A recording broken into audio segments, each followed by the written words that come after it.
భగవద్గీత సాంఖ్యయోగము.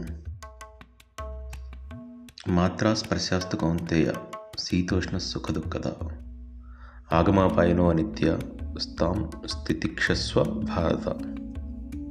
కౌంతేయ అంటే ఓ కుంతిపుత్రుడా, ఇంద్రియములు విషయములతో సంయోగం చెందడం వలన శీతోష్ణములు సుఖదుఖములు కలుగుచున్నవి. అవి ఉత్పత్తి వినాశశీలములు, అనిత్యములు. కనుకో భారత అంటే భరతవంశంలో పుట్టినవాడా, వాటిని సహింపుము అని పై శ్లోకానికి అర్థం. దీని వివరణ చూద్దాం. ఆకాశము, వాయువు, అగ్ని, నీరు, భూమి, ఈ పంచభూతాలతో ఏర్పడింది మన భౌతిక శరీరం, దేహం. ఇంకా ఇంద్రియములు అంటే సెన్స్ ఆర్గాన్స్: చెవి, కన్ను, నాలుక, చర్మం, ముక్కు. చెవి ద్వారా శబ్దాన్ని వింటాం, కంటి ద్వారా చేసే పని ఈ ప్రపంచాన్ని అంతటిని చూస్తున్నాం, నాలుక ద్వారా రుచిని తెలుసుకుంటున్నాం, చర్మం ద్వారా స్పర్శ తెలుస్తుంది, ముక్కు ద్వారా మనకి వాసన తెలుస్తుంది. ఇవి పంచ ఇంద్రియాలు చేసే పనులు. ఇక పంచభూతాల విషయానికి వస్తే ఆకాశానికి గుణం శబ్దం, వాయువుకు గుణం స్పర్శ, అగ్ని గుణం రూపం, నీటి యొక్క గుణం రసం, భూమికి గుణం గంధం అంటే వాసన. ఈ శబ్ద, స్పర్శ, రూప, రస, గంధములు అనేవి వరుసగా ఆకాశము, వాయువు, అగ్ని, నీరు, భూమిల తన్మాత్రలు. ఇక్కడ మాత్ర అంటే కొలత, ప్రమాణం. ఏదైనా ఒక వస్తువును కొలవడానికి లేదా దాని స్వభావాన్ని తెలుసుకోవడానికి ఒక యూనిట్ ఉంటుంది, అదే మాత్ర. రెగ్యులర్ లైఫ్లో అందరూ గమనించి ఉంటారు, ట్యాబ్లెట్లని మాత్రలు అంటారు. ఎందుకంటే particular medicine in a particular amount of dosage, అదే మాత్ర. ఈ పంచ ఇంద్రియాలు అంటే 5 సెన్స్ ఆర్గాన్స్కి, పంచభూతాలకి సంబంధం ఉంది. ఆకాశం యొక్క మాత్ర శబ్దం, అది మన శ్రవణేంద్రియమైన చెవి ద్వారా మనకు అనుభవంలోకి వస్తుంది. అలాగే వాయువు యొక్క మాత్ర స్పర్శ, అది చర్మం ద్వారా. అగ్ని యొక్క మాత్ర రూపం, అది కంటి ద్వారా. నీటి యొక్క మాత్ర రసం, నాలుక ద్వారా. అలాగే భూమి యొక్క మాత్ర గంధం అనేది అంటే వాసన, అది మన ముక్కు ద్వారా మనకి తెలుస్తున్నాయి కదా. ఇంద్రియానికి మాత్ర అనేది వచ్చి, ఈ మాత్ర అంటే ఆకాశం యొక్క గుణం శబ్దం. ఇంద్రియానికి అంటే శ్రవణేంద్రియానికి, చెవికి శబ్దం అనేది వచ్చి తగలడం వల్ల. ఇంద్రియానికి మాత్ర అనేది వచ్చి తగలటం వల్ల శీతోష్ణాలు సుఖ దుఃఖాలు కలుగుతున్నాయి. అంటే మండు వేసవిలో వేడి గడుపులు ఇస్తున్నాయి అనుకోండి, ఆ వేడి వేడి గాలి మన శరీరాన్ని తాకటం ద్వారా మనకి ఉష్ణం, వేడి అనేది అనుభవంలోకి వస్తుంది. అది దుఃఖం. అంత వేడిని భరించలేం కాబట్టి బాధగా ఉంటుంది. అదే చల్లని గాలి వేస్తే బాగుండి అనిపిస్తుంది. సరే, ఏదైనా పార్క్లో చెట్ల నీళ్ళలో కూర్చున్నాం ఆ వేసవిలో, అప్పుడు చల్లని గాలి మన శరీరాన్ని, చర్మాన్ని తాకితే హాయిగా సుఖంగా ఉంటుంది. అలాగే ఓ దుర్వాసన వస్తే ముక్కు ద్వారా ఆ వాసన తెలుస్తుంది మనకి, వాసన బాగలేదు కాబట్టి, అది దుఃఖం. అదే మంచి సెంటు వాసన, పూల వాసన వస్తే ఆహా సువాసన, హాయిగా సుఖంగా ఉందనిపిస్తుంది.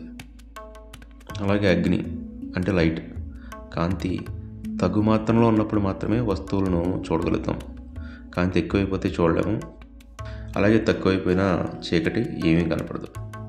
ఇలా విషయములు అంటే పంచభూతాల మాత్రలైన శబ్ద, స్పర్శ, రూప, రస, గంధములు ఇంద్రియములతో అంటే చెవి, చర్మము, కన్ను, నాలుక, ముక్కులతో కలవటం వల్ల శీతోష్ణములు సుఖ దుఃఖములు కలుగుతున్నాయి.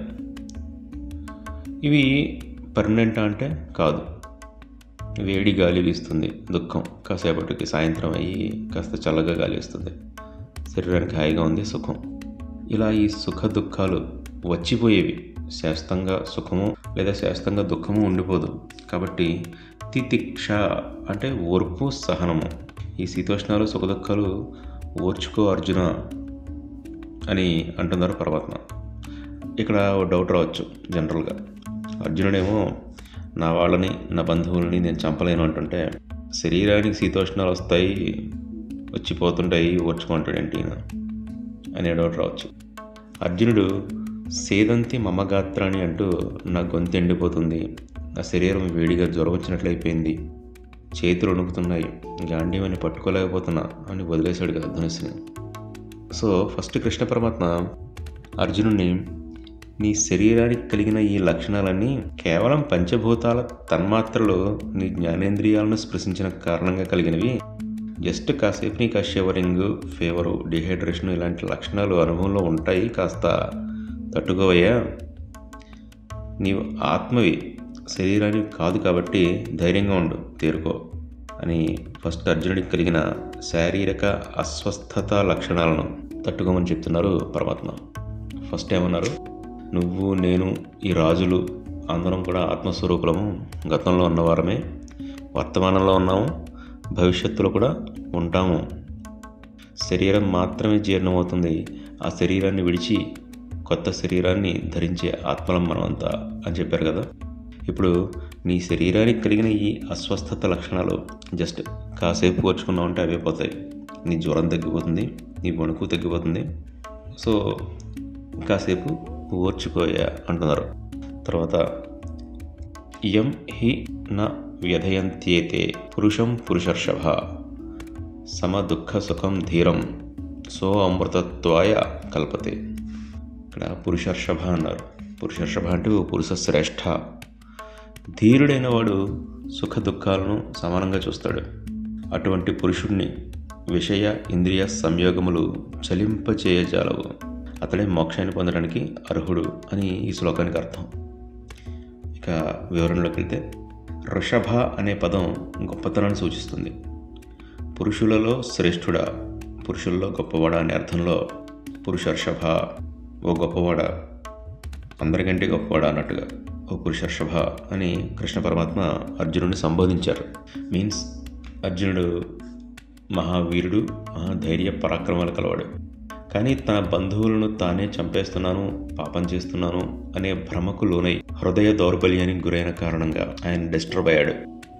మొదట్లో అన్నాడు కదా, నిమిత్తాన్ని చ పశ్యామి విపరీతాన్ని కేశవ అని. అంటే నాకు అన్ని విపరీత నిమిత్తంలే, దుశ్శకునములే కనిపిస్తున్నాయి అని. ఇప్పుడు కృష్ణ పరమాత్మ, నీ కన్ను కేవలం అగ్ని యొక్క తన్మాత్రైన రూపం నీ కంటిని తాకడం వల్ల ఆ కారణంగా ఆ దుశ్శకునాలు నువ్వు చూస్తున్నావు. దానివల్ల కలిగిన నీ దుఃఖం ఇట్టే పోతుంది. అదేమి శాస్త్రంగా నిలిచి ఉండేది కాదు. కాబట్టి తట్టుకో, ఇంద్రియాలను నిగ్రహించు.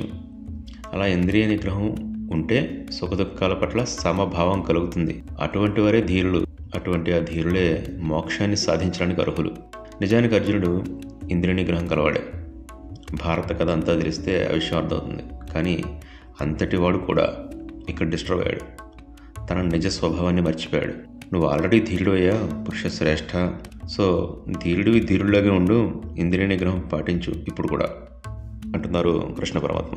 ఇంకా ఆయన హృషికేశుడు కాబట్టి అర్జునుడి ఇంద్రియాలను నిగ్రహింపజేయడానికి జ్ఞానబోధ చేస్తున్నారు.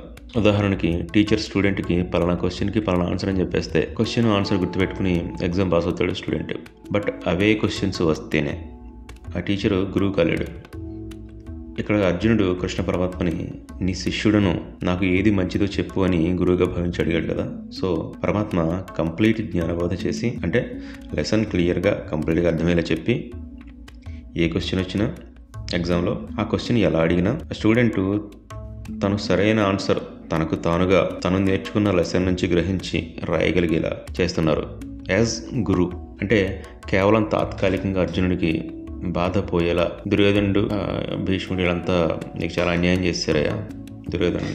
దుశ్శాసనుడు ద్రౌపది చీరలు లాగుతుంటే దుర్యోధనుడు లాగించాడు, కర్ణుడు లాగించాడు.